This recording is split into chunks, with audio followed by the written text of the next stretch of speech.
waiting for the boss man to tell us what to do, because you know us poor negros, we can't do nothing unless the boss man tells us what to do.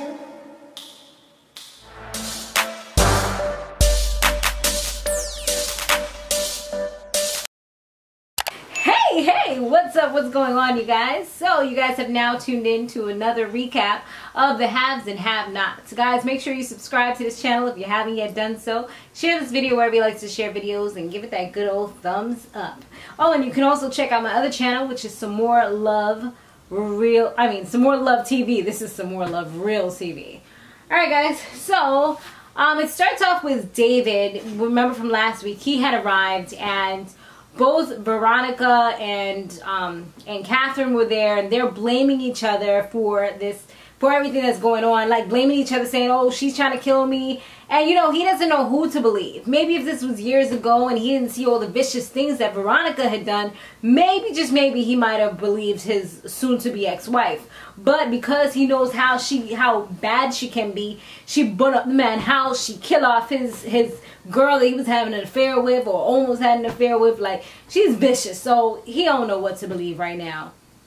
And it just so happens that Jim called. So when Jim calls, I guess he's waiting for Jim to come to kind of level things out and just kind of help him to see what the next move should be, because he don't want to let anybody out. He doesn't know who to really like trust right now, because both of them look like they was in some kind of scruffle. So Candace is starting to look at her friend a little funny. That girl, I forgot her name right now, but you know the girl, her bestie, the one that's working with her. She's kind of looking at her a little funny because it was something that she said that made her say, like, how did you know that? And she was like, I didn't tell you that. So after the conversation, you can even see in Candace's face that she's looking like something's not right with this girl. And I don't know, now it's starting to seem like maybe she's working with a war, or I don't really know what to believe. Like, anything could happen. Like, Tyler Perry's mind is getting crazier and crazier, and he's doing more and more, like throwing more and more suspenseful things in there. So I don't really know what's up. What do you guys think is going on? I don't know. Anyways, then Oscar shows up like a few minutes after she has this conversation with her friend, and he's still talking about this mark that he wants her to do or whatever, and how she can get big money. She told him to get out of the car, but I feel like she's actually starting to like consider it.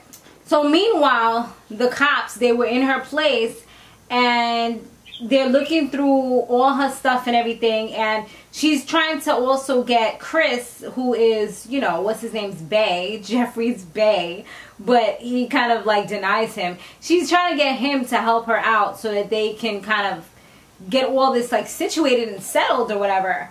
And so she doesn't end up getting in trouble. She's trying to get him to kind of cover the tracks. At first she was trying to like blackmail him, and she still was, but then eventually she kind of apologized to him, because I guess she realized that it's better to be nice to somebody if you want to get their help. And this guy is like he's so homophobic, but you can tell that he's gay. It's so crazy. Like, he's denying it to the max, but yet he cares about Jeffrey, and you can see he clearly cares about Jeffrey. Otherwise, who would put their job out on the line if they didn't care about somebody so badly? You know what I mean? So yeah, they pretty much put him to work, and he does try to help them by like buying time or whatever. Then they also showed, and this is going to be a really quick recap because I feel like it wasn't that many like powerful scenes that I felt like I wanted to talk about, and there wasn't that many that really like were like, oh my god. But this one, Veronica, David, and Katherine, they're still in the house, and they're kind of catty towards each other, and Veronica's trying to like kind of bait Katherine into saying that she did it, but she's not really falling for the bait. And then the same thing's happening with Katherine, and they're just kind of, at the end of the day, they're playing with David's head, because he's the one here like listening to both of their sides of the story, and things are just not adding up. It's like one person saying one thing that sounds like they could be the person who started everything, but then it's kind of like switches. And Katherine was saying, I see why you don't want to be with her anymore because of the way she is or whatever. And then Veronica started patronizing David and just saying, oh, well, I see why you know, you've always been this way. You can't do anything unless Jim comes. We're waiting for Jim to come to tell us poor Negroes what to do because we gotta wait for the white man. You know, pretty much like just trying to mess with his head. And then Katherine did something that I found was funny. Oh yeah, and before that, there was a part where David had kind of tripped and he slow-mo fell back on the couch. And when he looks down, he saw Jennifer's body. So that after when he spoke to Jim, he just didn't want to say anything about that on the phone, but yeah. So everything is like crazy right now, and he doesn't really know what to do. That's another reason why he wanted to wait for Jim to come, so they could kind of come up with some kind of solution. Because right there, that's manslaughter. That's a person from the law. You know, like, that's serious. So it's like, you really gotta play your next card carefully. And both of these ladies are throwing each other under the bus, so there's nobody to say what really happened. I mean, they'll have to do a lot of investigation or whatever. And Katherine, I feel like she was smart because her last power move was that she was like, she looked over at the couch and she saw that the gun was there. And she was like, the gun is next to her. And then this fool, who I guess wasn't thinking properly at the moment, she picks up the gun and then she puts it like she's gonna like shoot one of them. And I'm like, you're making it more so look like you was the person who started everything. You're just making everything worse for yourself right now, Veronica.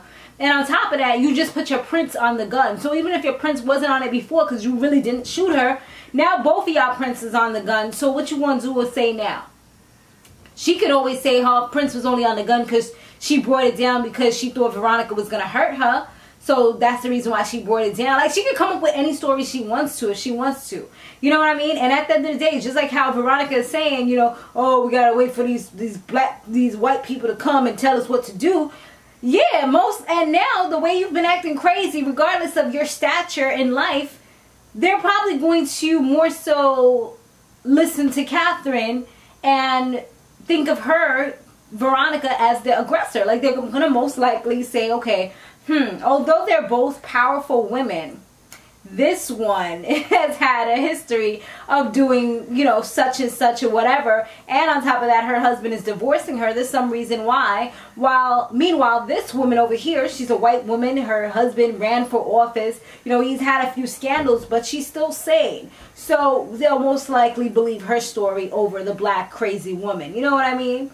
So, honey child, things is getting fiery. So let me know what you guys thought down below. Thanks for watching, and I will see you guys back on Sunday. I didn't do the last Real Housewives of Atlanta recap just because I had company over and I was just not really feeling it. I watched it, but I wasn't really like watching to review it. You know what I mean? There's a difference. When you watch to review something, you gotta really like go in, you gotta really know the characters' names, know what's going on, type it up. Like, that's what I do. So it's a different kind of feeling because my memory's bad, y'all. Y'all could see it when I be forgetting people's names.